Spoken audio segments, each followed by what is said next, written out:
Nous avons loué le Seigneur, nous l'avons adoré. Le moment est venu pour nous de goûter la merveilleuse parole qu'il a préparée pour chacun de nous. Dans la joie, nous accueillons au début de ce jour le frère Timothée.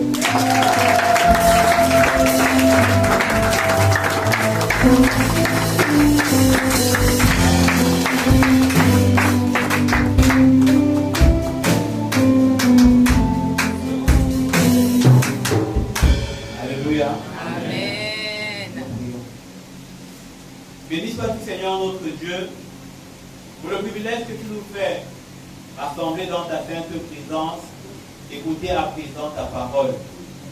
Nous te supplions Seigneur notre Père de disposer nos cœurs et nos âmes. Parle-nous et surtout conduis-nous à la transformation. Amen. Merci parce que tous les plans et les projets de l'ennemi disposés pour nous nuire sont enrayés, ils sont nuls et de Dieu les faits au nom de Jésus. Amen. Merci parce que tu nous fais voir ta gloire. Au nom de Jésus, nous avons prié. Amen. Amen. Merci.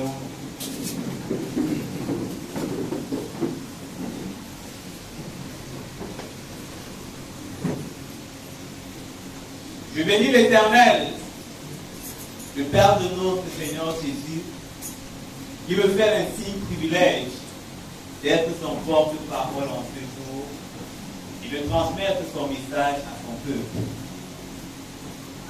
Je bénis les malheureux généraux du Seigneur, nos parents spirituels, nos coachs, ceux qui nous instruisent et nous cadrent chaque jour dans la voie du Seigneur. Méritons de Dieu que le Seigneur vous bénisse. Amen. Et vous tous, peuple de Dieu, que le Seigneur vous inonde de ses grâces et ses faveurs. Amen. Amen. Le thème du message de ce jour est la fidélité jusqu'à la mort. La fidélité jusqu'à la mort.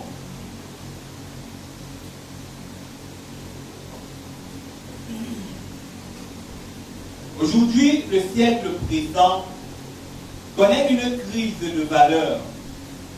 Aujourd'hui, peuple de Dieu, il y a des valeurs qui sont en voie de disparition. À l'exemple de la fidélité et de la loyauté. Mais gloire soit rendue à notre Seigneur, parce que dans sa parole, il continue de nous prescrire des modèles. Et aujourd'hui, nous verrons un modèle de femme fidèle. Alors nous allons nous pencher ce matin sur l'histoire de Ruth. Nous parcourons la parole de Dieu dans le livre de Ruth, chapitre 1, verset 6. Ruth, chapitre 1, verset 6. Ruth, chapitre 1, verset 6. Puis elle se leva, elle et ses belles-filles, afin de quitter le pays de Moab, car elle a appris au pays de Moab que l'Éternel avait visité son peuple et lui avait donné du pain. Parole du Seigneur. Amen. Lisons également le verset 8. Verset 9. Également. 8 et 9. Verset 8 et verset 9. Naomi dit alors à ses deux belles-filles, allez, retournez chacune à la maison de sa mère. Que l'Éternel use de bonté envers vous, comme vous l'avez fait envers ceux qui sont morts et envers moi. Verset 9. Que l'Éternel vous fasse trouver à chacune du repos dans la maison d'un mari. Elle les baisa. Elles élevèrent la voix et pleurèrent. Amen. Amen. Alléluia. Amen. Nous avons ici l'histoire de Naomi. Naomi qui était l'épouse d'Elimelech. La Bible nous instruit que ce couple était un couple d'enfants de Dieu. Ils étaient d'Israël, de Juda. Et un jour, alors que la famine avait sévi dans le pays d'Israël, ceux-ci, accompagnés de leurs deux enfants, ont dit, allons chercher du refuge dans le pays de Moab.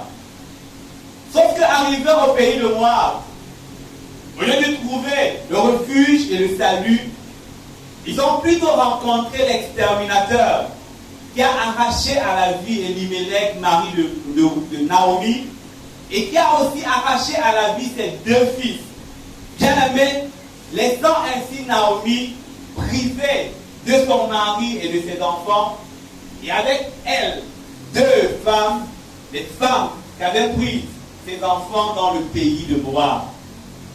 Alors Naomi, lorsqu'elle apprend un jour que le Seigneur a visité le pays dont elle est originaire, elle va dire, je vais avaler ma honte. Je prends mon courage à 2 mains, je vais négliger et faire fi du regard des hommes et je rentre dans mon pays. Peuple de Dieu, elle a dit, mieux vaut tard que jamais. Bien-aimé, il arrive souvent que nous nous retrouvions dans la posture de Naomi, où nous sommes face aux conséquences de nos choix. Mais beaucoup de chrétiens, à cause de l'orgueil, vont dire, ça a déjà cuit. C'est déjà grave. Mouiller, c'est mouiller, il n'y a plus moyen de faire demi-tour. Mon frère, ma soeur, je voudrais te dire, garde à l'esprit, quelle que soit la circonstance dans laquelle tu te trouves, que Dieu est le restaurateur. Amen. David avait dit du Seigneur, il restaure mon âme. Cela veut dire, quelle que soit la situation dans laquelle je me trouve, peu importe la manière dont j'aurais gaffé, je peux rentrer devant mon Père. Je peux rentrer m'humilier, reconnaître ma faute, reconnaître mes imperfections. Parce que je suis sûr d'une chose, il rétablira la situation. Amen. Mon frère, ma soeur, quand tu serais dans une situation inconfortable, où tu t'es mis à cause de ta mauvaise façon de voir et de comprendre, tu as une interpellation. Fais comme l'enfant prodigue et rentre en courant dans la maison de ton Père. Amen. Amen. Naomi, lorsqu'elle a pu considérer la situation, elle a appelé ses enfants, ses 2 filles qui étaient ses belles-filles, et elle leur a dit, voyez-vous la situation dans laquelle je me trouve? Je suis déjà vieille, je n'ai plus d'enfants qui puissent sortir de mes entrailles, auxquels je pourrais vous confier pour que vous alliez en mariage. Elle a dit, je ne veux pas gâter votre temps, je ne veux pas vous amener à perdre votre temps auprès de moi. Je vous suggère une chose, allez chacun dans sa maison.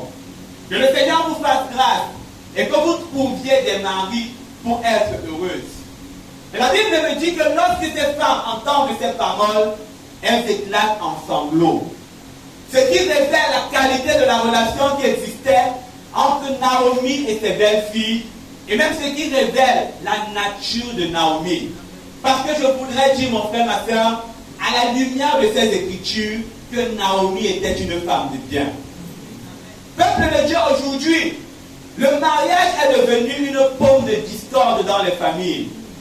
Lorsqu'une femme tient en mariage dans une famille, lorsqu'un homme, un jeune homme épouse une femme et qu'il l'amène dans sa famille, ceci devient un sujet de guerre.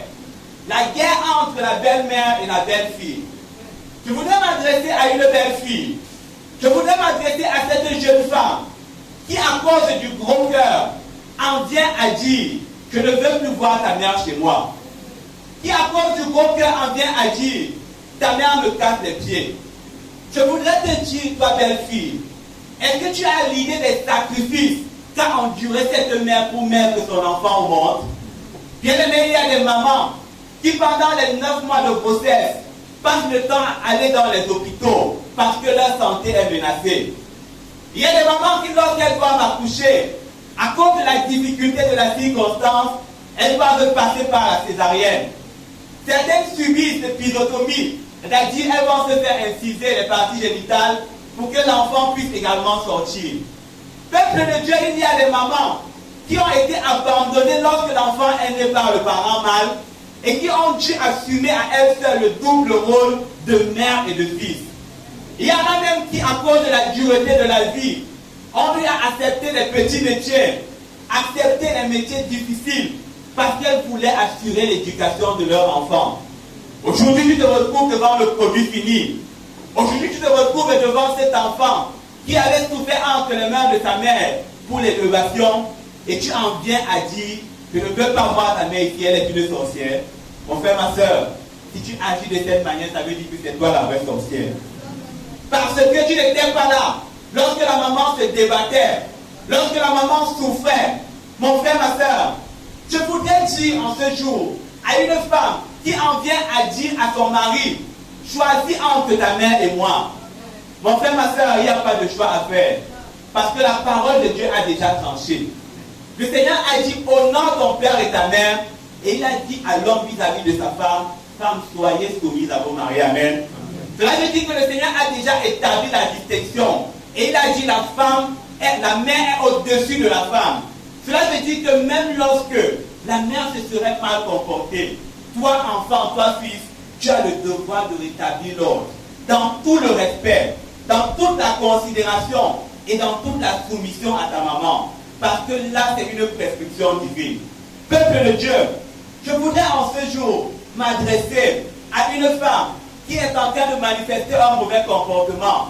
À toi, jeune homme qui veut l'épouser et qui est déjà en train de voir son mauvais comportement alors qu'elle n'est pas dans le foyer, c'est un signe que le Seigneur te donne pour te faire comprendre que ce n'est pas une bonne femme. Mon frère, ma soeur, si la fiancée que tu veux prendre pour épouse, commence déjà à mépriser tes parents. Commence déjà à dire, je ne veux pas ici ton frère, je ne veux pas ici ta soeur, je ne veux pas ici ton père, je ne veux pas ta mère. C'est un signe que le Seigneur te montre pour te faire comprendre que tu dois te désengager. Parce que, mon frère, ma soeur, il y a dans la société des perceuses Dieu. Je me souviens d'une histoire que j'avais entendue en ce qui concerne une femme qu'on appelait la perceuse Dieu. Une femme qui est entrée en mariage dans une famille, et dans un village où résidait son mari, cette femme avait tendance à toujours se plaindre. Elle était toujours insatisfaite. Elle venait tout le temps accuser auprès de son mari les gens de sa famille. Alors un jour, elle va voir l'oncle de son mari en train de le regarder. Elle va courir bref auprès de son mari et elle va dire, chérie, regarde un peu cet homme. Il m'a mal regardé le matin. Et parce qu'il m'a mal regardé, j'ai même cogné mon pied lorsque je partais au marché. S'il te plaît, creuse les yeux de cet homme. Alors le mari a percé les yeux de son oncle. Alors il va encore se passer dans la suite que cette femme va rencontrer la tante et même la mère de son mari en train de venir. Alors elle va venir se plaindre auprès de son mari en disant, ta tante et ta mère m'ont mal regardé. Il faut creuser leurs yeux. Bien aimé, le mari qui voulait satisfaire sa femme, il a encore percé les yeux de sa mère et de sa tante. Alors un jour, la femme va se lever en disant, non, je ne te reconnaissais pas. Je ne te connaissais pas comme ça. La manière dont tu m'as regardé ce matin, ça fait en sorte que lorsque j'allais au marché, on m'a agressé, on a arraché mon portefeuille. Ça veut dire que tes yeux là sont aussi mauvais. Il faut percer tes yeux pour qu'on soit heureux. Alors le mari qui était ignorant, il a laissé comme une perce les yeux. Et vous pouvez imaginer une telle femme qui va commencer à mater son mari parce que son mari a été aveuglé et parce que son mari a manqué de sagesse. Mon frère, ma soeur, je voudrais nous interpeller en nous disant que le Seigneur nous illumine et qu'il nous accorde la grâce de faire le bon choix. Amen. Que le Seigneur nous accorde la grâce en ces temps difficiles de faire le bon choix. Parce que la qualité de ton épouse détermine la suite de ta vie. Si tu t'allies à de mauvaises personnes, tu finiras par perdre et à t'égarer. Si tu t'allies à de mauvaises personnes, tu finiras par devenir malheureux et à pleurer toute ta vie. Peuple de Dieu, la Bible me dit que Naomi, lorsqu'elle a connu dans sa maison deux filles qui étaient Orpa et Ruth, sa vie a changé. Peuple de Dieu, je voudrais ainsi dire donc à une jeune fille qui s'en va en mariage, lorsque tu entres dans un foyer, comprends que le Seigneur t'a donné une grande mission. Une mission d'apporter la paix, une mission d'apporter l'unité, une mission d'apporter l'amour. Quand tu vas entrer dans cette famille, des fois on va te regarder avec des mauvais yeux. Des fois il y a même des personnes qui vont t'accueillir avec des griffes et avec des crocs. Ma soeur, même si tu as une ceinture noire de karaté, mets-la de côté. Même si tu es champion en boxe, mets tes gants de côté. Parce que le Seigneur t'a confié une mission de paix. Lorsque tu entres dans cette famille, utilise la sagesse, utilise l'intelligence, utilise les vertus de Dieu, l'amour et la douceur, afin de gagner ces personnes qui s'opposent à toi. Parce que, bien aimé, on ne lutte pas contre sa belle famille, encore moins contre sa belle-mère. Mon frère, ma soeur, le Seigneur nous a donné des armes avec lesquelles nous allons vaincre le combat. Ces armes sont la sagesse de Dieu, ces armes sont l'amour, ces armes sont la douceur. Amen. Nous allons continuer de lire la parole de Dieu à partir du verset 10 au verset 18. Ruth chapitre 1, verset 10. Et elle lui dit, non, nous irons avec toi vers ton peuple. 11. Naomi dit, retournez mes filles, pourquoi viendrez-vous avec moi? Ai-je encore dans mon sein des fils qui puissent devenir vos maris? 12. Retournez mes filles, allez, je suis trop vieille pour me remarier. Et quand je dirai, j'ai de l'espérance, quand cette nuit même, je serai avec un mari et que j'enfanterai des fils, attendriez-vous pour cela qu'ils eussent grandi? Refuserez-vous pour cela de vous marier? Non, mes filles. Car à cause de vous, je suis dans une grande affliction, de ce que la main de l'Éternel s'est étendue contre moi. Verset 14. Et elles élevèrent la voix et pleurèrent encore.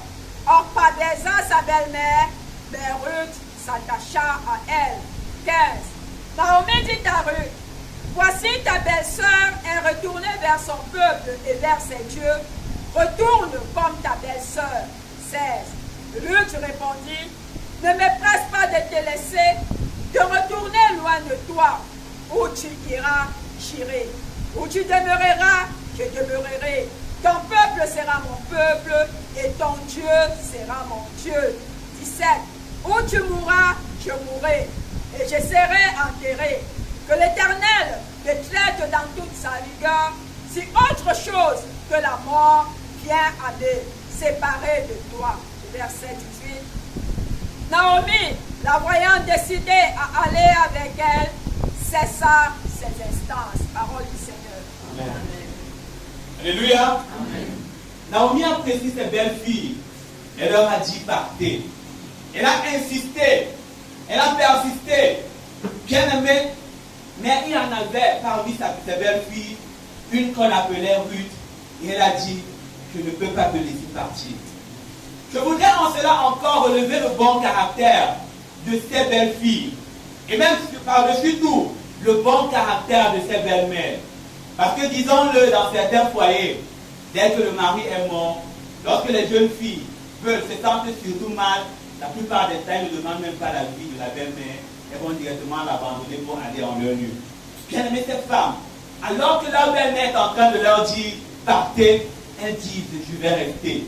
C'est vrai que plus tard, Orpa est partie, mais elles ont quand même insisté en disant, je veux rester.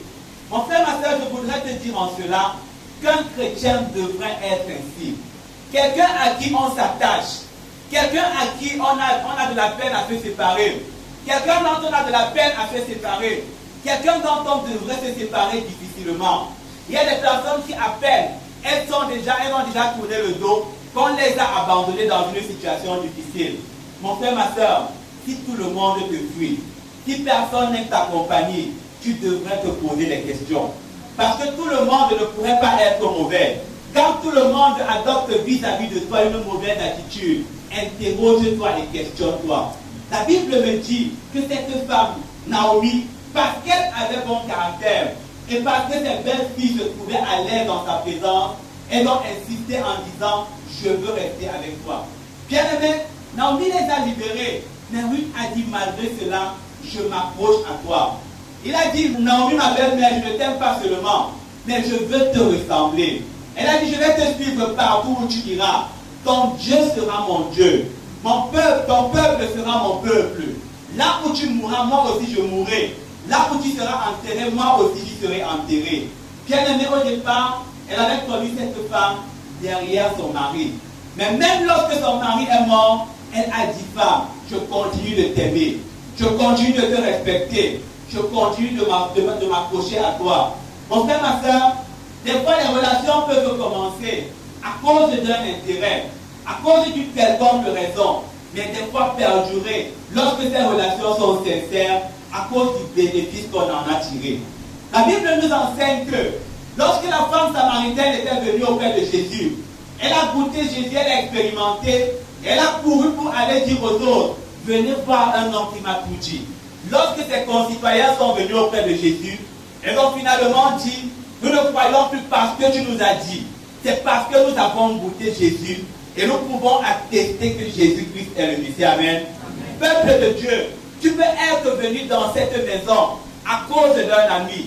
Tu peux être venu dans la maison de Dieu parce que tu avais un souci, parce que tu avais un besoin, parce que tu recherchais désespérément la solution. Mais lorsque tu as expérimenté l'amour du Seigneur, lorsque tu as expérimenté les bienfaits de sa présence, tu peux dire comme Naomi, tu peux dire comme Ruth, je m'approche à Naomi et je n'en partirai plus. Amen. La Bible nous dit que Naomi et Ruth ont resté ensemble parce que Ruth avait discerné les bienfaits de cette relation. Alors Ruth n'a pas simplement dit, je reste avec Naomi, elle a dit, je vais te ressembler. Parce qu'elle appréciait Naomi, elle a dit, je veux m'assimiler à toi. Bien, nous devons comprendre une chose, l'amour amène l'assimilation. Ça veut dire quand tu aimes quelqu'un, tu cherches à lui ressembler. Quand tu aimes quelqu'un, tu commences à l'imiter de manière même inconsciente. Tu commences à avoir son caractère.